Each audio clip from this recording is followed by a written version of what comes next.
வணக்க மக்களே. ஒரு காலத்தில் ரோபோ சங்கர் ரொம்பவும் ஒரு கடுமையான நோயினால் பாதிக்கப்பட்ட மாதிரி விமர்சனங்கள் எழுந்த நிலையில் இப்போது விளக்கம் கொடுத்துருக்கிறாரு.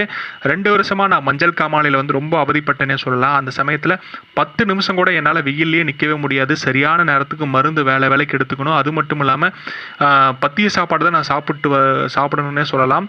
எங்கே படப்பிடிப்புக்கு நான் போனாலும் வீட்டிலேருந்து தான் சாப்பாடு எடுத்துக்கிட்டு போவேன். என்னை கரம் பிடிச்சதுலேருந்து இப்போ வரைக்குமே என்னை ரொம்ப நல்லா பார்த்துக்கிறதுனா சொல்லப்போனால் என்னுடைய மனைவி தான். அவ்வளவுதான். உங்களுடைய வாழ்க்கையே முடிஞ்சிருச்சு அப்படிங்கிற மாதிரி சினிமா வட்டாரத்தில் நிறைய பேர் என் காதுபடவே பேசியிருக்கிறாங்க. எனக்கு ரொம்ப மனசு கஷ்டமாக இருக்கும். அது நான் இப்போ ஒன்று நினச்சிக்குவேன், கண்டிப்பாக நான் நல்ல நிலைமையில் மீண்டு வருவேன் நான் நம்பினேன். அந்த நிலைமையில் எனக்கு ரொம்ப துணையாக இருந்தது என்னுடைய மனைவியும் மகளும் தான்.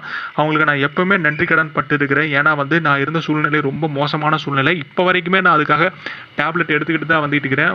பத்திய சாப்பாடும் சாப்பிட்டுட்டு தான் வருகிறேன். இவ்வளோ கஷ்டத்துலையும் நான் ஒரு நல்ல ஒரு செல்வாக்காக இன்னமும் நான் இருக்கிறேன் அப்படின்னா என்னுடைய மனைவி தான் முக்கிய காரணம் அப்படிங்கிற மாதிரி நெகிழ்பட பேசியிருக்கிறார் ரோபோ சங்கர் அவர்கள்.